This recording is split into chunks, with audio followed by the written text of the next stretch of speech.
Hey everyone, welcome to the solutions and tricks. आज हम discuss करने वाले कंपाउंड गियर ट्रेन के क्वेश्चन को, जिसको हम ट्रिक्स के माध्यम से सॉल्व करेंगे। और यहाँ पर जो है लेवल 0 की बात हो रही है। लेवल 0 का क्या मतलब है ये आपको अगली आने वाली वीडियोस में पता चल जाएगा, जब हम लेवल 1, 2, 3 भी सॉल्व करेंगे। तो यहाँ पर लेवल 0 की ही बात होगी। और सबसे पहले मैं चाहूँगा कि आप ये सॉल्यूशंस एंड ट्रिक्स नाम का टेलीग्राम चैनल ज्वाइन कर लीजिए।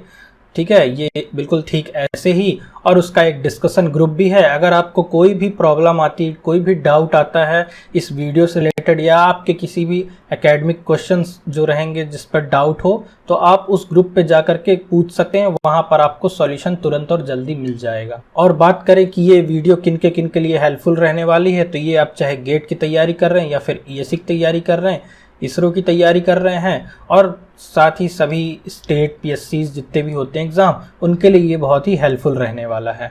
तो बात करेंगे, हम सीधे आगे बढ़ते हैं लेवल 0 क्वेश्चन की तरफ, जो कि है कंपाउंड गियर ट्रेन। अब कंपाउंड गियर ट्रेन क्या होता है? जब एक ही शाफ्ट पर, है ना, ये एक ही शाफ्ट में जब एक से ज़्यादा गियर हो, तो क्या बोल देंगे, इसकी डेफिनेशन क्या हो जाएगी?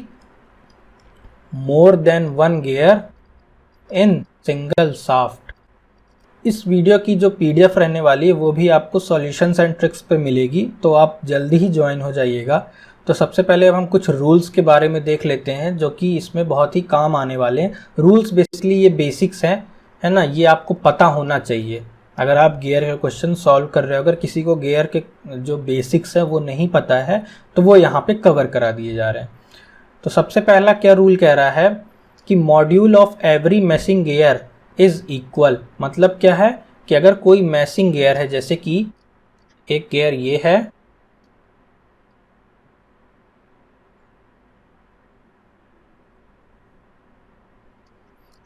और दूसरा गियर ये है,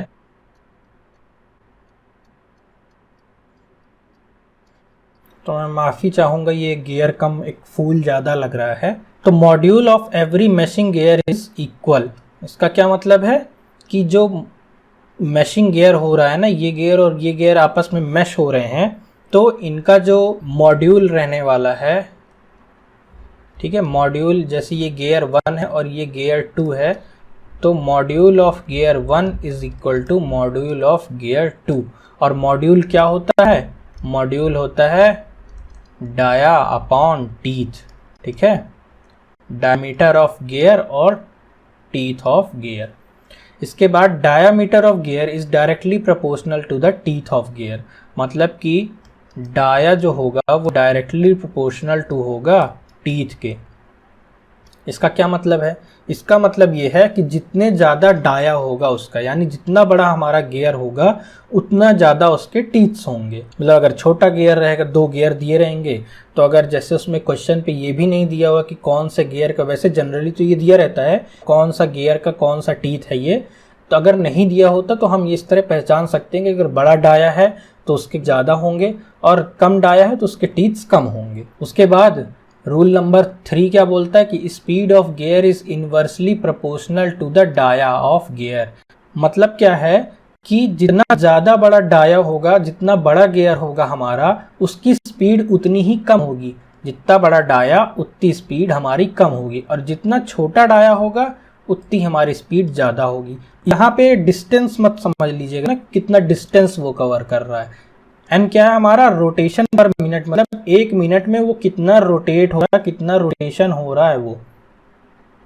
उसके बाद रूल नंबर 4 क्या कहता है कि इंटरनल गियर मैशिंग है तो पॉजिटिव होगा, और एक्सटर्नल गियर मैशिंग है तो निगेटिव होगा। जैसे कि एक्सटर्नल गियर क्या है? ये है एक्सटर्नल गियर। ठीक है, ये एक्सटर्नल गियर ऐसे आके ऐसे मैश करेगा, और इंटरनल गियर क्या होते हैं? इंटरनल गियर ऐसा हो जाएगा।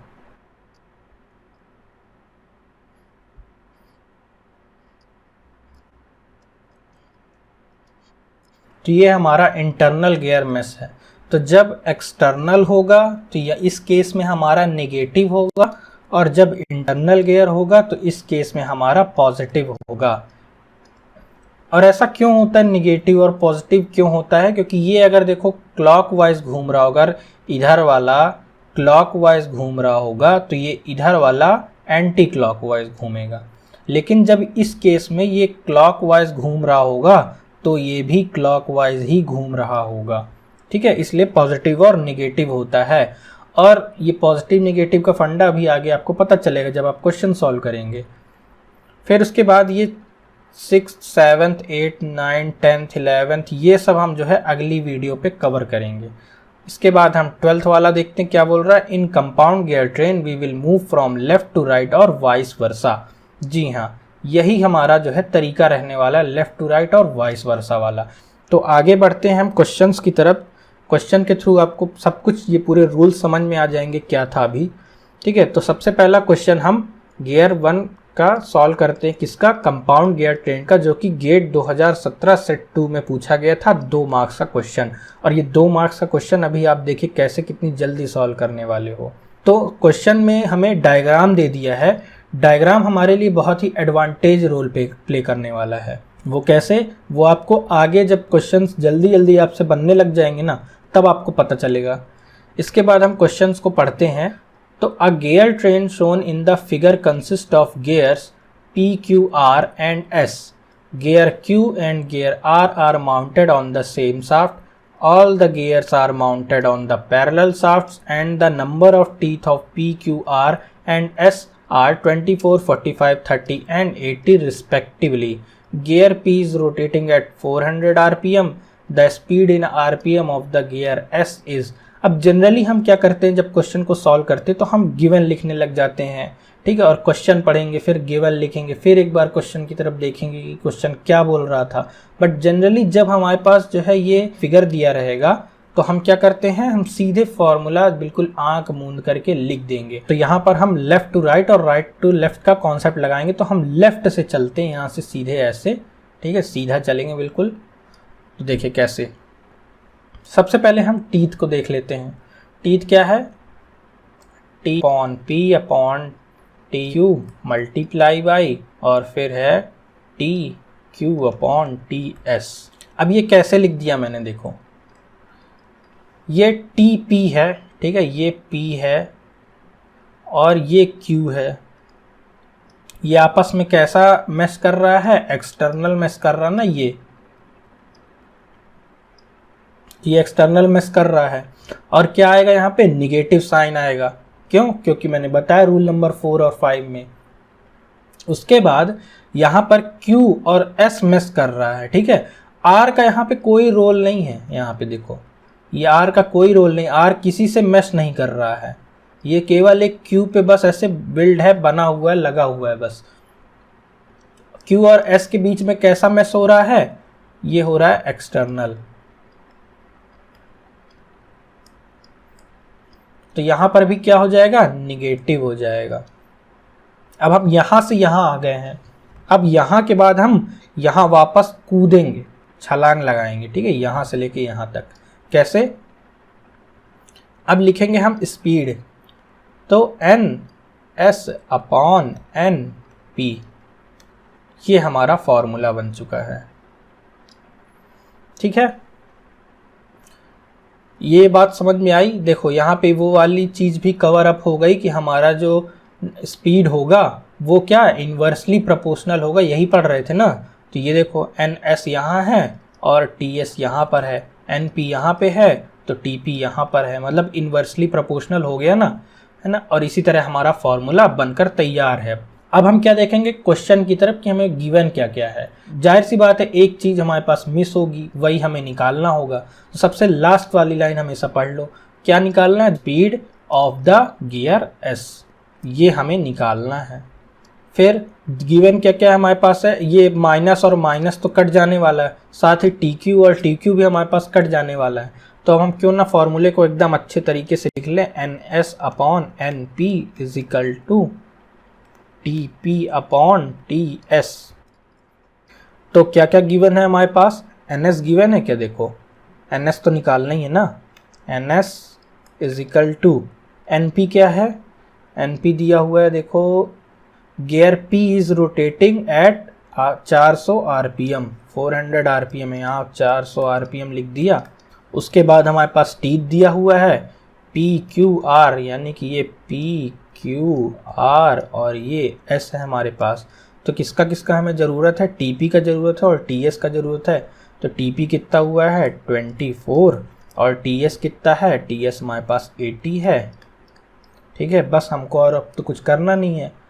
N S is equal to, ये दिख रहा है यहाँ पे ये, ठीक है, N S is equal to कितना हो जाएगा, ये यहाँ से यहाँ कट गया, 8 1 जा 8 3 जा, फिर उसके बाद 120 RPM यहाँ पे आंसर हो जाएगा हमारे पास। और इन क्वेश्चंस में हमको जो है ना, अगर कभी पूछ भी लिया आखिरी कि ये एन एस कौन से डायरेक्शन पे रोटेट हो रहा है, जैसे अगर gear P rotating at 400 RPM दिया हुआ है, तो हमें यहाँ पे ये तो नहीं दिया कि कौन से डायरेक्शन, मान लो ये ऐसे घूम रहा था, तो क्यू हमारा किस डायरेक्शन में होगा, इस डायरेक्शन में। जब क्यू इस डायरेक्शन में होगा, इस डायरेक्शन में होगा, तो हमारा एस कौन से डायरेक्शन में होगा, एस हमारा ऐसे होगा, ये मतलब कि क्लॉकवाइज। अगर ये भी क्लॉकवाइज था तो ये भी क्लॉकवाइज ही होगा। बढ़ते हैं अब हम अगले क्वेश्चन की तरफ। अगला क्वेश्चन कह रहा है, ये ईएससी का क्वेश्चन है, 2021 का क्वेश्चन है। The compound gear train shown in the figure below consist of compound gear. Again हम क्वेश्चन पे बिल्कुल भी इंटरेस्टेड नहीं, क्वेश्चन को बिल्कुल हम नहीं पढ़ेंगे, सीधे हमें क्या करना है, सबसे पहले हम फॉर्मूला बना देंगे। फॉर्मूला कैसे बनेगा हमारा, देखो क्या बोला मैंने, लेफ्ट टू राइट चलना है पहले, तो T A upon T B है ना, ये एक्सटर्नल मैसिंग हो रही ना इन दोनों के बीच में, ये एक्सटर्नल मैसिंग हो रही है, और क्या आ जाएगा, माइनस का साइन आ जाएगा, क्यों, क्योंकि एक्सटर्नल में से। उसके बाद मल्टीप्लाई, ये हो जाएगा फिर तुम्हारा टी बी है और ये टी सी है। देखो अब बी का रोल खत्म हो गया यहाँ से, ठीक है, अब बी का रोल जैसे ही खत्म हुआ अब सी का आ गया, तो हमें सी लिखेंगे, अब बी नहीं लिखेंगे यहाँ पे, ठीक है, नहीं तो गलत हो जाएगा। अब हम टी सी लिखेंगे, तो टी सी अपॉन किसके साथ, डी के साथ मैच कर रहा है, टी डी, और कैसा है, एक्सटर्नल मैच कर रहा, तो माइनस साइन। साथ ही फिर अब डी और किसके, डी के साथ और एफ के साथ नहीं हो रहा, किसके साथ हो रहा, ई के साथ हो रहा, ई और एफ के साथ हो रहा है यहाँ पे, देखो कैसा, एक्सटर्नल मैच हो रहा, तो T E upon T F.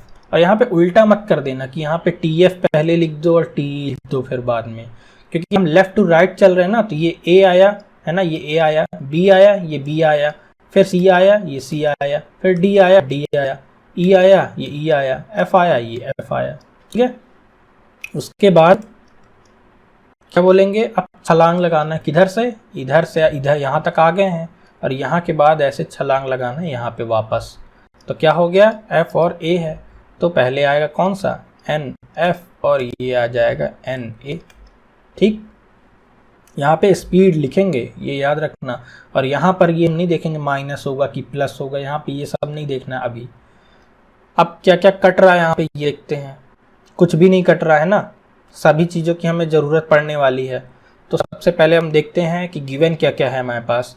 तो ये यहाँ पे देखो, the number of teeth on the gear, यहाँ पे बिल्कुल फोकस्ड रहना है क्वेश्चन में, क्योंकि वहाँ पे टाइम हमें बहुत कम मिलता है। तो the number of teeth on gear A B C D E and F, ये ए का, ये बी का, ये सी, ये डी, ये ई और ये एफ, हमें टीथ्स मिल गए हैं। उसके बाद यहाँ पे भी माइनस आएगा, ठीक है, क्योंकि ये एक्सटर्नल मैच था। उसके बाद क्या है, एन एफ और एन ए, इन जाहिर सी बात है अब इन दोनों में से ही कुछ निकालना होगा। तो एन एफ देखो, ये 800 RPM यहाँ पे दिया हुआ है, किसका दिया हुआ है, the motor shaft rotating at 800 RPM is connected to the gear A, मतलब गियर ए का हमें पता है, क्या निकालना है, ये एन एफ निकालना है, बस सिंपल। अब क्या करेंगे हम, ये माइनस माइनस माइनस है तो एक ही माइनस आएगा इन सब का, ठीक है, ये बाकी काट दो, minus minus plus, plus minus minus हो गया, तो ये हो गया माइनस। उसके बाद ये हो गया आपका टी ए कितना है 24 मल्टीप्लाई बाई टी सी कितना है 30, फिर उसके बाद टी ई कितना है 32, साथ ही यहाँ पे टी बी कितना हुआ है 56 मल्टीप्लाई बाई, फिर टी डी कितना है 80 और टी एफ कितना है 72 इजकल टू एन एफ हमें निकालना है, ठीक, इसको हमें निकालना है, what is the speed of gear F, N A कितना दिया हुआ है 800 RPM। बस कुछ करना ही नहीं है, अब सब कुछ काटो और आंसर निकालो। ये यहाँ से यहाँ ये काट दो, इसके बाद 8 1 जा 8 3 जा 24, उसके बाद ये सब पूरा काटने के बाद आपका क्या आ जाएगा, का आंसर आ जाएगा 57.14 RPM। अब ये आपके टोटली कैलकुलेशन पे डिपेंड करेगा। तो अब आगे बढ़ते हैं क्वेश्चन नंबर 3 की तरफ। क्वेश्चन नंबर 3 भी हम देख लेते हैं। ये गेट 2015 सेट 3 का क्वेश्चन है जो कि 1 नंबर का आया था। यहाँ पे क्या बोल रहा है, a gear train is made up of 5 spur gear as shown in the figure. Again हम क्वेश्चन पे बिल्कुल भी इंटरेस्टेड नहीं है, बट यहाँ पर क्या पूछता है, लास्ट लाइन देख लेते हैं। The gear which act as idler. Idler मतलब क्या होता है, जिसका वेलोसिटी रेशियो में कोई काम ही ना आए हो, जो कट जाए, बोल देते हैं आइडलर है वो। तो कैसे लिखेंगे, अब देखो लेफ्ट टू राइट चलेंगे। कैसा, T2 upon T3 multiply by external gear है ये, T3 के साथ में सो रहा है ना, ये T3 और T4 के साथ में सो रहा, T4 इंटू ये 5 के साथ में सो रहा, और फिर 5 और 6 के साथ में सो रहा। ठीक है, यहाँ पे भी माइनस, यहाँ पे भी माइनस, क्योंकि सब आपस में एक्सटर्नली मेस कर रहे हैं। यहाँ पे T5 और T5 कट गया है। ठीक है, बाकी और कुछ नहीं कट रहा, यहाँ से N6 अपॉन N2 आ जाएगा। तो यही हमारा आइडलर गियर है, ऑप्शन नंबर सी। उसके बाद अब हम क्वेश्चन नंबर 4 की तरफ बढ़ते हैं, जो कि गेट 2018 में पूछा गया था 1 नंबर का। इसको भी हम देख लेते हैं क्या बोल रहा है। अब फ्रिक्शनलेस गियर ट्रेन, अगेन हमको डिस्कस ही नहीं करना है क्वेश्चन में। हम क्या देखेंगे सीधे कि हमारा डायग्राम हमारा क्या बोल रहा है। अगर डायग्राम है तो उसका एडवांटेज लेना सीखना पड़ेगा हमें। तो क्या है, इसको अगर हम बोल देते हैं गियर 1, इसको बोल देते हैं गियर 2, इसको बोल देते हैं गियर 3 और इसको बोल देते हैं गियर 4। फिर क्या बोल रहा है, T1 अपॉन T2। ये जो ऐसा गियर अभी तक था इसको ऐसे कर दिया है ना। तो T1 अपॉन T2, ठीक, उसके बाद मल्टीप्लाई किया T2 के साथ। अभी T3 क्या है, एक ही शाफ्ट पर है ना, ये मैस नहीं हो रहा T2 और T3, एक ही शाफ्ट पे है। मैस कौन कौन सा हो रहा है, T3 और T4 हो रहा है। तो T3 upon T4, again minus दिया है, माइनस दिया है, तो ये माइनस माइनस कट जाएगा हमारा। तो क्या आएगा अब ये, अब हमको यहाँ से यहाँ तक छलांग लगानी है, कूदना है यहाँ से, कहाँ पे, सबसे पहले वाले में। तो क्या आ जाएगा, N4 अपॉन N1।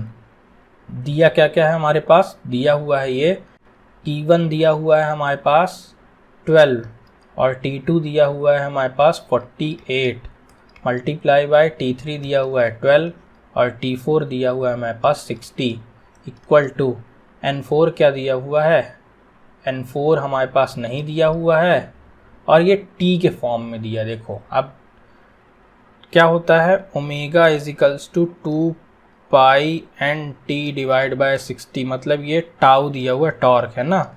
तो N इन्वर्सली प्रोपोर्शनल टू होता है टॉर्क। ठीक, तो अब क्या है, जैसे यहाँ पे हम क्या लिखें, N4 लिखे हैं ना, तो यहाँ पे टॉर्क 1 आ जाएगा क्योंकि इन्वर्सली प्रोपोर्शनल है, और यहाँ पर टॉर्क 4 आ जाएगा। अगेन 1 जा ये 4 जा चला जाएगा, ये 1 जा ये 5 जा चला जाएगा, 1 अपॉन 20 आएगा यहाँ पर। इसके बाद ये टॉर्क 1 हमारे पास कितना दिया हुआ है, टॉर्क हमारे पास दिया हुआ 100 और T4 हमें निकालना है, तो टॉर्क 4 हमारे पास हो जाएगा 100 मल्टीप्लाई बाय 20 इजिकल्स टू 2000। ये हमारा आंसर है।